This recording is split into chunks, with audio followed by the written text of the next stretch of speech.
for me, for a blind person, and there are a lot of technological solutions.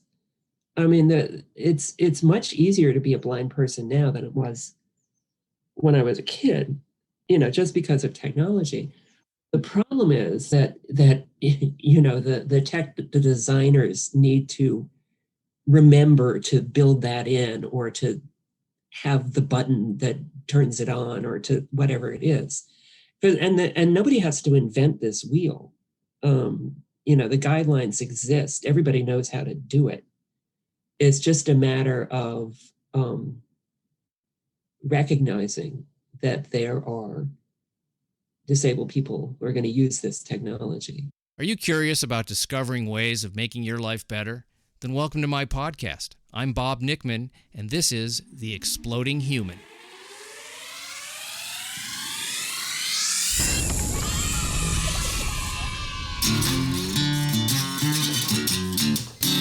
Listen in while I talk with all kinds of people in the fields of personal growth, health and healing, alternative therapies, psychology, spirituality, environment, and the future.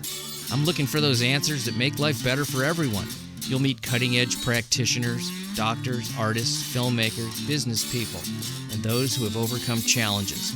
The brave, the curious, anyone who's out there helping us humans to explore, expand, and explode. Welcome to The Exploding Human. My name is Bob Nickman, and my guest today is Professor GEORGINA Keege from UC Berkeley, and we are going to be talking about blindness, disability awareness, creativity, and writing. First, I'd like to invite you to visit my website, theexplodinghuman.com. Over there, you can read synopses of the episodes, listen to all the episodes, see photos of my guests. There's a donate button if you'd like to support the show. That will also give you access to some extra content via Patreon. There's also a YouTube channel that you can listen to the episodes. That is The Exploding Human with Bob Nickman. And there is the Exploding Human Facebook page. All places you can listen to the show. As I said, my guest today is GEORGINA Keege. She is a professor at UC Berkeley. She is a creative writing professor and a disability studies professor. My daughter had her for a class, and through that class, I learned, through reading my daughter's papers, all about some of the books GEORGINA was assigning to the class about people who have overcome the challenges of various disabilities. GEORGINA has been blind since she was a child, and she talks about what that was like, how things have changed through technology to help those that are blind, where we still need to do some work. And then we get to talk about one of my favorite topics, which is writing. So please listen in. This is GEORGINA Keege. Good morning, GEORGINA. I'm so glad that you're doing this podcast with me. I've been wanting to talk to you since my daughter took your class. So well, it's great to meet you. I don't always get to meet the parents. No, not college professors don't usually get to meet the parents. Yeah. And if they do, that means the parents are, over managing an adult. Yeah. It's how dare you give my child a B? I know. Or, sometimes you meet them at graduation, and that's nice. But on average, it's not like being a high school teacher. So. Exactly. And, my daughter and I read her papers that she did for your class because she was so immersed in the literature, the books that you offered to her. And they were mostly about, I guess it was disability studies is kind of what you were, what she was taking. So a lot of the books were about people with disabilities and how they dealt with them. And really amazing stuff, thank you for that work. I think that's important that people understand that not everybody is the same. And there's lots of ways to move through the world. I know you were, I was watching some videos on YouTube, and I want to recommend to my audience that they go on YouTube and watch GEORGINA Keege, and that is the proper pronunciation. Kleege. And there's some great stuff. And let's talk about the first thing, which was the book that you wrote called Blind Rage. Mm-hmm. And there were letters to Helen Keller. Mm-hmm.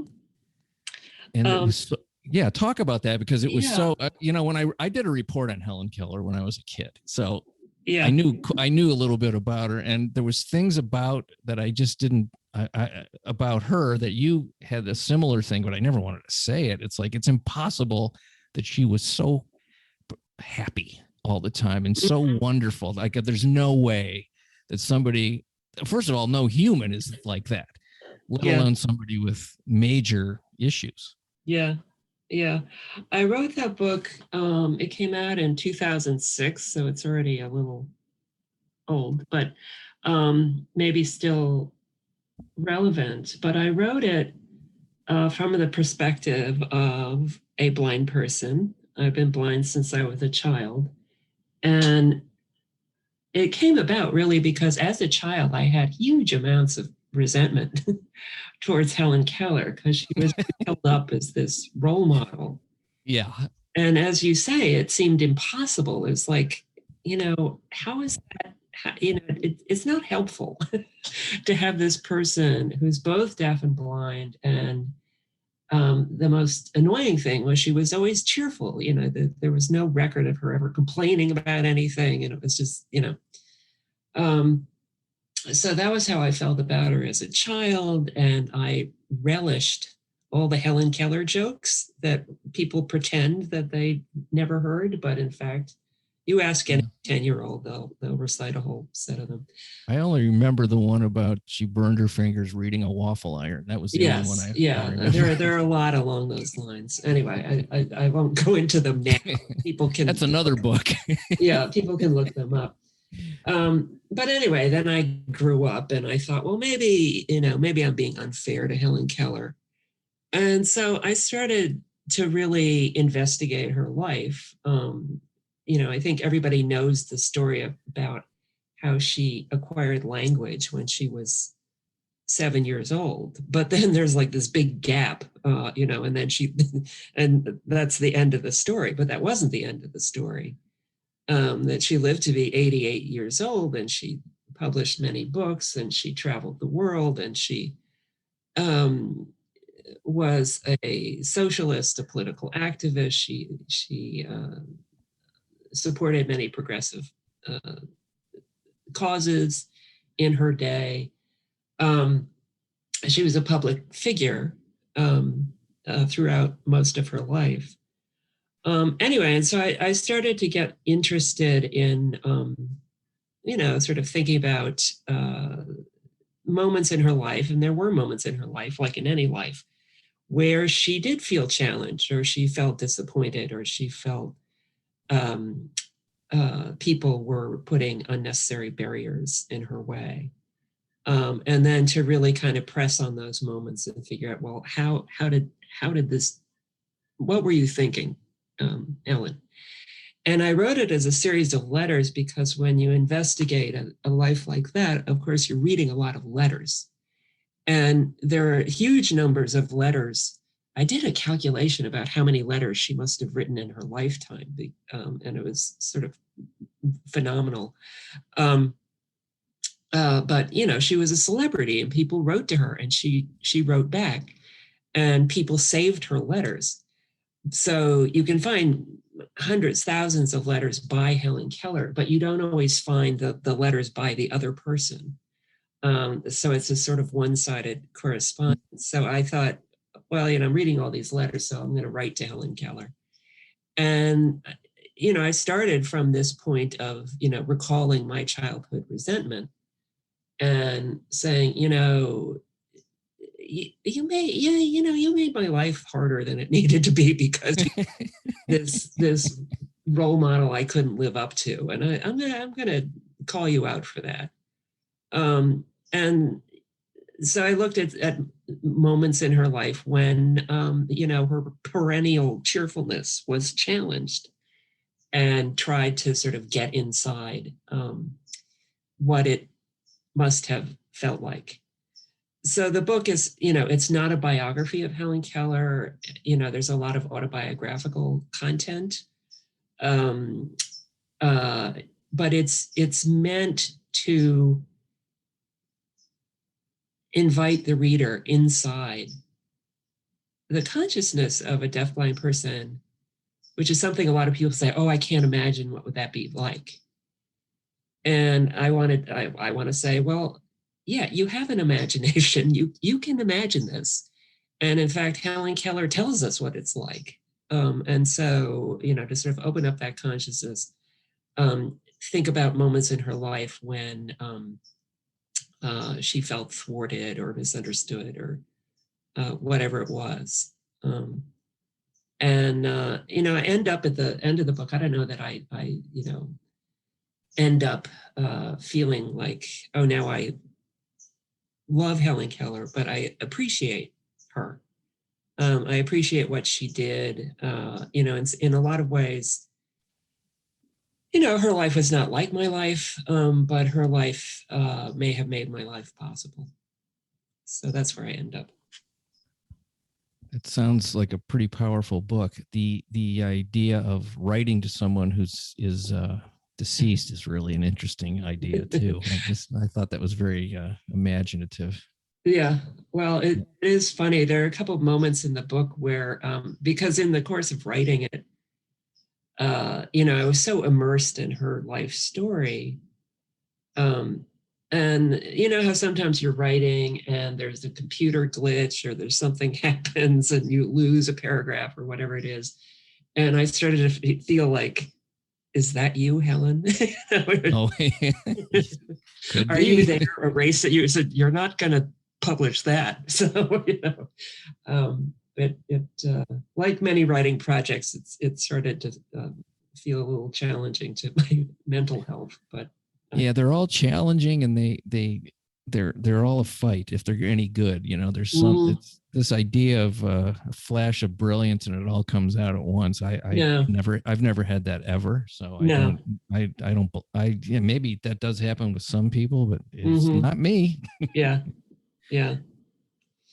I was wondering about this idea of like you were talking about in one of the things I saw, that sometimes when you walk into a room, you can tell people are looking at you. You can feel or hear or sense, oh, there's a blind person has just come into the room.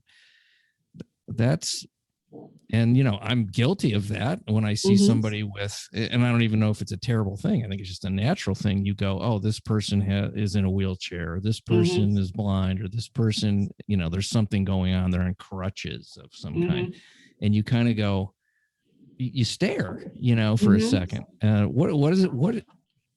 And I'm sure you have a compassion for that too at this point. It's not like, what the heck are you looking at? You're not mad. It doesn't make you angry, I would think, but you sense it, it. Yeah, I mean, it's, I walk into a room with my white cane, and that white cane is coated with all sorts of meaning, and which is not necessarily in my control. So, that the vast majority of people I encounter have never met a blind person. And their understanding what blindness is may come from, really bizarre sources, like movies or whatever, where you have sighted actors pretending to be blind. And, I know that's part of my experience in the world. I sort of wish it was different. I don't always blame people. Depending on the context, I may have to do a certain amount of work to mitigate the expectations that people have of blindness. I mean, particularly teaching, when I walk into a classroom, I have a whole set speech about, I'm a blind person and this is what it means to you.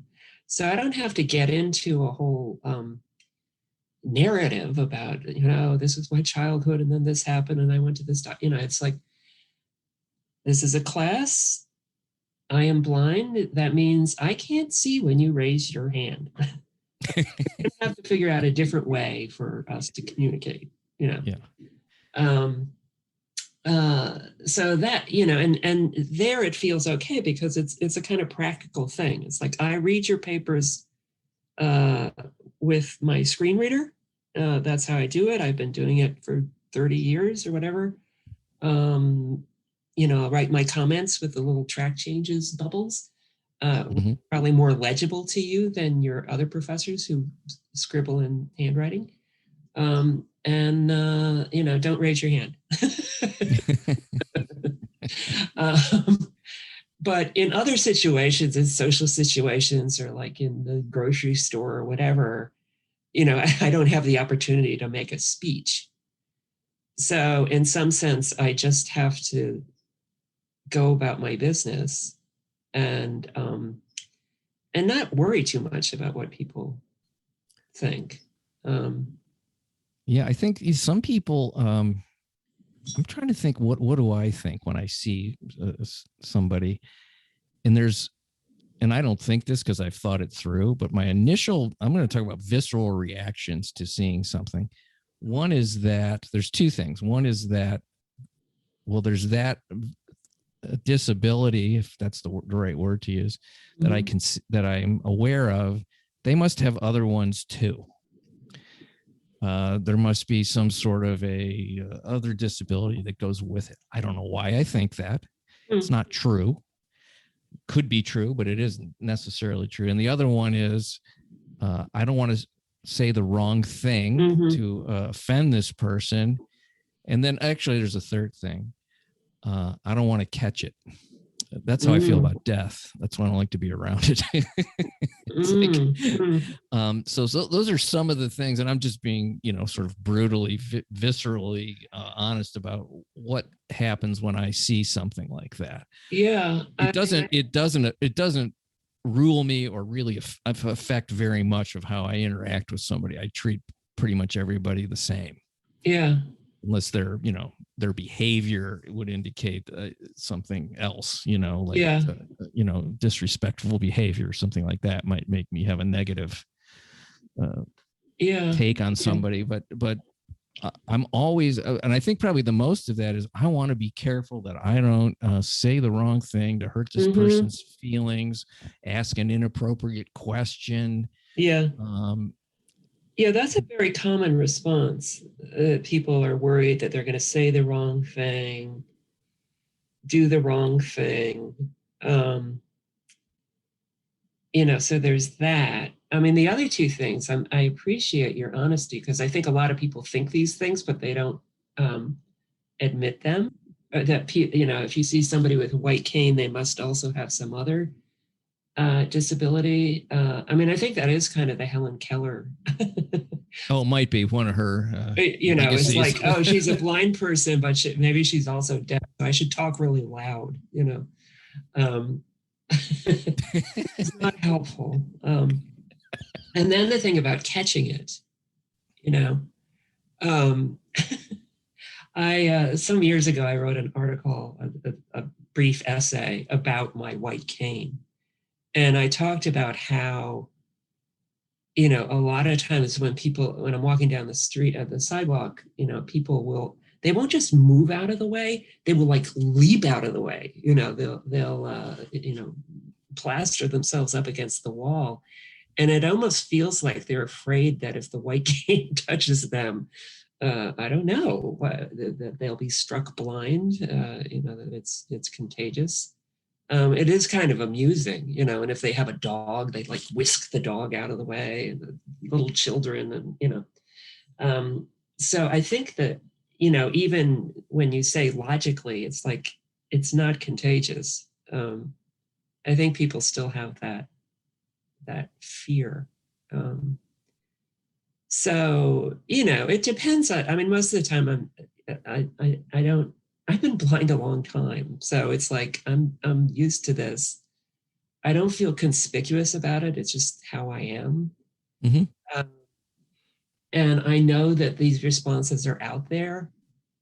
And when I'm in a situation that I can either as in a classroom situation, I can explain myself, or in a professional situation or social situation where I can just sort of demonstrate that you don't have to worry about me. If I need your help, I'll ask for it. It is not contagious. I'm getting on in years, and I imagine that I will develop other types of impairments as I get older. But one advantage to having been disabled for a long time is that I have a lot of strategies for dealing with inaccessibility. So if I start losing hearing, or so mobility or whatever, I'll figure something out, or I will ask my friends who have those conditions, well, what do you do? What do you do in this situation? How do you manage this? Yeah, I love that. It's that's the thing. It's like what you just said is, I'm all right. I can take care of myself. Don't worry about me, which I think is great. You know how I know I'm getting a little older is that I get injured in my sleep. Oh. I go to bed, I'm fine. I wake up like, what happened to my shoulder? It's killing me. Oh, yeah, I know. What were you doing? I'm sleeping. That's how you know, folks. Yeah. Sleep injuries. Sleep injuries. That's funny. A lot of blind people will tell you stories about how, someone will grab your arm and start steering you across the street when you weren't going in that direction. So you must want to cross here. It's like, no, thank you, but no, thank you. And I was once, I grew up in New York. I haven't lived there in a long time, but but I know my way around. Anyway, so I was standing on a street corner waiting for the light, like a good pedestrian. And a woman came up to me and she said very nicely, do you need help crossing the street? And I said, no, thank you. I'm just waiting for the light to change. Which because the traffic stops. You're not actually looking for the light. You just hear when the traffic stops. Anyway, so I said, thank you very much. And she sort of stepped back. And then she stepped forward and she said, in kind of a soft voice, she says, you're on the corner of Park Avenue and 57th Street. And I was really taken aback. And it was like, did she think I just fell out of the sky and sort of waiting for someone to tell me where I was? Well-intentioned for sure. But yeah. I mean, I had, if I need, I will ask people what street is this or whatever it is if I don't know. I mean, now, of course, we all have GPS, my phone can tell me where I am, but, it's not always exactly the information I want, but it was just sort of funny. And I kind of tried to reconstruct what her thought process might have been. It's like, oh, here's this woman. She's standing on this street corner waiting for does she know where she is? Is she going in the right direction? And, so it may be that what you articulated about, the belief that if you have a white cane, you're blind, but you also may have some, severe memory issues. You can't remember for minute to minute where you are standing. See, that would actually help me because I have a terrible sense of direction. See, I have a great sense of direction. I have a good sense of direction. And I don't think it's either. I mean, I know blind people who have terrible sense of direction, but I know a lot of sighted people who have terrible senses of direction. Yeah, that's me. I think it must be, a predisposition or genetic or something. But in general, I would say, if you're walking around a strange city and you see a blind person, you should ask that person for directions because they will probably know the answer. But the directions that they will give you will be kind of specific in an unexpected way. Oh, okay. That is to say that they will be, if I give direction to somebody, it's much more topographical. It's like I'll say, walk downhill until you get to a big street. And then I may also have, auditory cues. It's like, or olfactory, you know, smell. Right. It's like there's a Starbucks on the corner, so you'll smell the coffee, and you may hear the machines, and then, you know, so on and so forth. So I sighted people give directions like this. They say, "Oh, go this way, and keep going, and you can't miss it. It's right there. It's just like go over there, and then it's right over there. It's just keep going, and you won't miss it." So, Yeah. not helpful. So if you want helpful directions, find yourself a blind person and ask them. I like that. And also, you know, when you're talking about being from New York, when you're in New York City, there's a new smell every 10 feet. So Yeah. that's, Yeah. you'll smell Indian food, then you'll Mhm. smell an alley, and then you'll. Mhm. Yeah, exactly. I love that. Now, can you, I mean, I think we all can. This is a dumb question, but do you have a heightened sense of when you speak to somebody, what their voice tells you? I mean, I have visual cues with people, the nonverbal cues, but there are certain people, like when I go, "Oh, I love your voice," and I can Mhm. tell when someone's, you know, like you can see visually when someone's, you know, bullshitting you. You can just Uh-huh. what can you tell from voices that maybe I can't do as well? Because I really I love sound. I'm really into that. Yeah. I'm Well, I think you probably pick up on auditory cues um, that you may not be aware of. I mean, you can tell from a person's voice that if they're smiling. Um, and I think it's physical because, you know, the corners of your mouth turn up. It may change the way you form your words. mm-hmm. You know, I'm always attentive with students. You know, if a student comes to my office hours, you can hear if they're apprehensive or angry or uh, you know, sleepy or whatever it is. Yeah. Those types of things. Uh, and you know, I recognize voices. It's not always universal. I don't instantly, you know, because actually a lot of people sound like other people, and they don't always know that. Sometimes in classes, I will make a mistake, and I'll call somebody by the wrong name, and I'll say, "Oh, you know, you sound just like so and so. You have very similar voices." Yeah. I know that they're looking at each other and they look really different, and it's like, how could she make that mistake? I don't look like you at all. How insulting! Uh, I'm but attractive. yeah, I know. But you know, I don't think people really hear their own voices. I know a lot of people hate to hear their recordings of their. Everyone does the first time they hear their Yeah, voice. They go, "That's what I sound like." Oh, yeah, I know. I mean, the funny thing is, having been teaching remotely for the past 100,000 years, or, I know it feels forever now, doesn't it? yeah. One of the things initially that was really a hardship for me was that, you know, in a classroom, I teach with my ears. I'm always attending not just to what people are saying. So if a student's talking, they sound kind of tentative, but also when they're not talking, you know, you can hear when a classroom is bored, when everybody in the room is bored.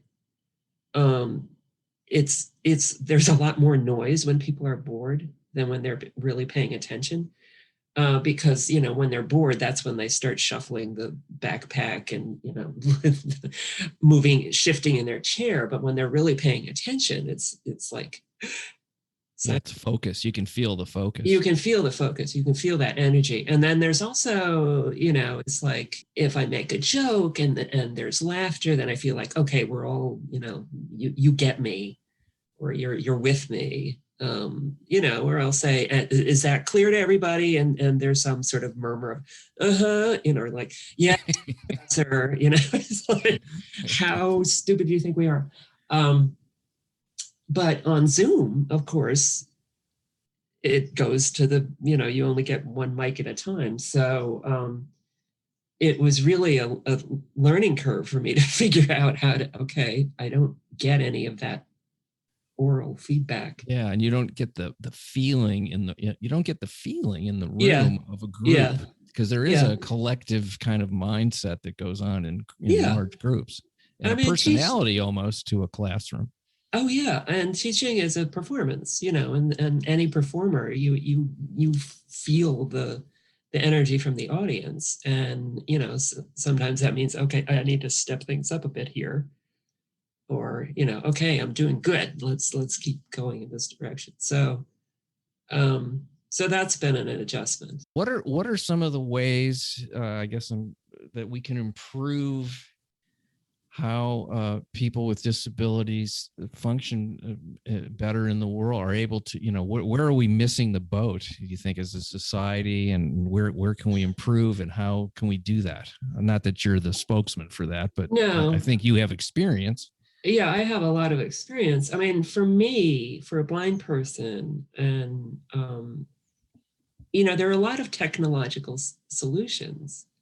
I mean, it's much easier to be a blind person now than it was when I was a kid, just because of technology. Yeah. The problem is that the designers need to remember to build that in, or to have the button that turns it on, or to whatever it is. And nobody has to invent this wheel. The guidelines exist. Everybody knows how to do it. It's just a matter of recognizing that there are disabled people who are going to use this technology. And so, so you need to build that in. I mean, one of my frustrations as a professor is, for instance, at universities now, we have course management, you have a website for your course. And the ed tech people who make them are very aware of the issues for disabled students. Mm-hmm. Actually, the accessibility for the students is quite good, but from the designer, if you're creating the website, you're the instructor, there are a lot of flaws, and it's just this mindset that, if okay, we recognize that there are disabled students in the world, but would there be a disabled professor? How would that work? So you sort of need to push the understanding that there are disabled people in all sorts of work, ways of life. And yeah, we do things differently. We use technology differently. We communicate differently. We move through space differently. We have a different relation to time. But Ooh, that's super interesting to me.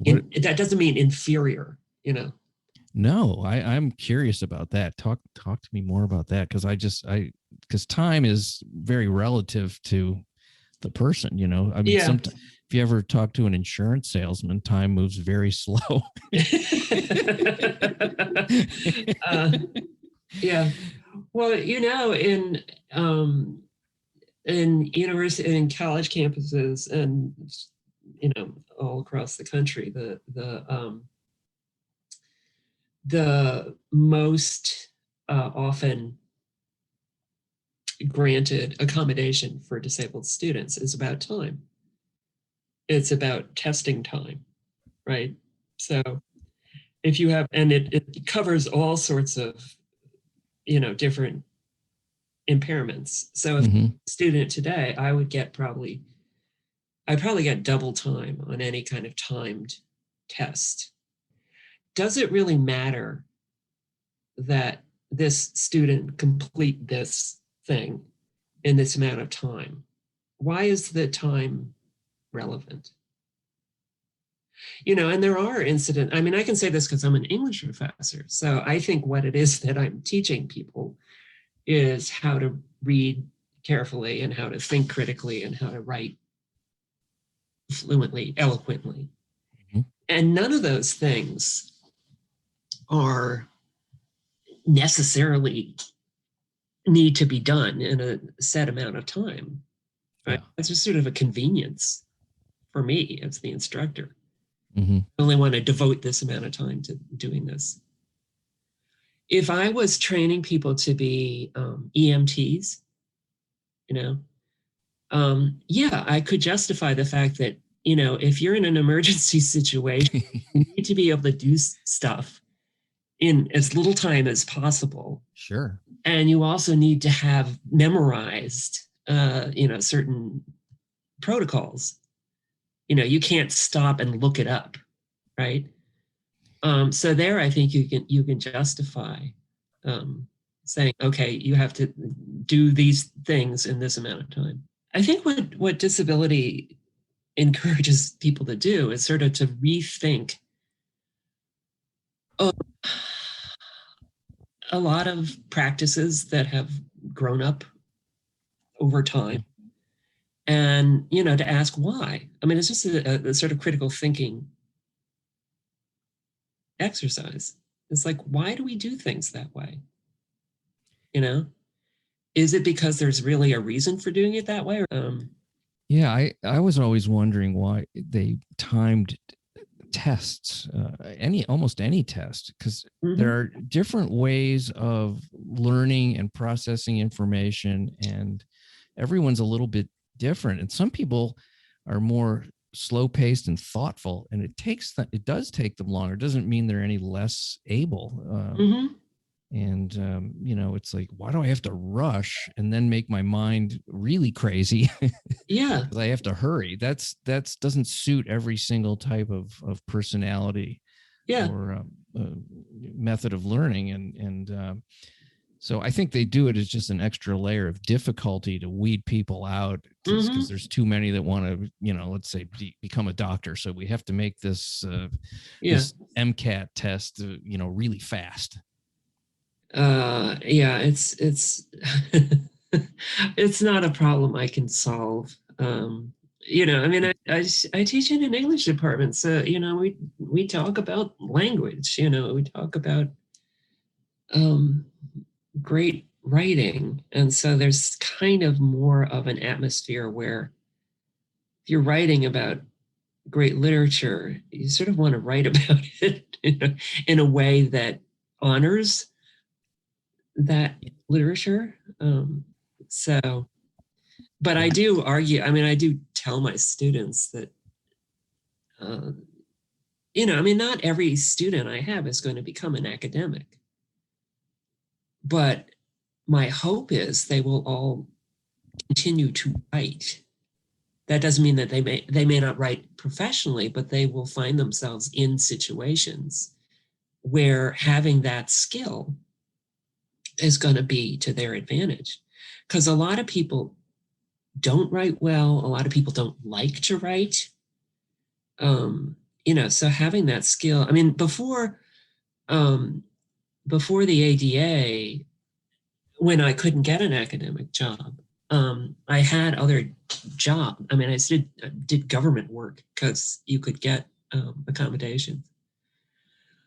And so I had all sorts of jobs for which I was really not qualified, except that I could write. I have a friend who was also was a TV writer, and he when he went to college, and his father said, "What are you going to major?" And he said, "English." And his father goes, "What are you going to do? Sell letters?" Right. So he moves out to California, and he becomes a very successful TV writer, and he's making so much money. And he calls his dad. He goes, "You're not going to believe what letters are going for out here." Such a great story. That's a great story. I may have to quote you. Yes, you can. You may. And wow, I really appreciate talking to you. I could talk about writing. It's not really what the podcast is about exactly, but it's like I love it. It's just the idea of communication, and that's really a big thing. That skill, the ability to communicate not just facts, but feelings and emotions and desire. That's that is an ability that never gets old, never goes away, and it's Yeah. just really that's the gift. It's heart to heart, really, when you get Yeah. down to the basic. When you read something that moves you in any direction, that's a good thing, in my opinion. I think that seems like what you're trying to convey to your students. I think that's really powerful. Yeah. Yeah, exactly.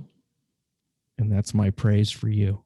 Thank you. Well, I just want to thank you for your time and your insight and all your wonderful work that you're doing at Berkeley. And if you're a student at Berkeley listening to this, take Georgina Keege's classes, because they're great. It's creative writing, it's disability studies. How could that not help you, folks? It has to. Well, thank you. Yeah, and can I get a commission on the student enrollment? I don't know. Yeah, I know. If only. It's not like they come into the room and hand me dollar bills. No, it doesn't work like that. It doesn't work that way. But yeah. Anyway. Well, have a beautiful day, and thank you for your time. It's much appreciated. Okay, well, it was great to talk to you, and send my regards to Sasha. I hope she. I will. Yeah. All right. Well, have a fantastic day. You Thanks too. so much. All right. Much appreciation for you folks listening to The Exploding Human. I hope you enjoyed this episode. I sure enjoyed talking to Georgina Keege. Big thanks to you, Georgina Keege. Please check out some of her videos on YouTube. They're really great, and you can get some more insight into the kinds of writing that she does, particularly when she reads from her book, Blind Rage, which is one of my favorite YouTube videos that I watched of her. I hope you all have a great day. Thank you very much.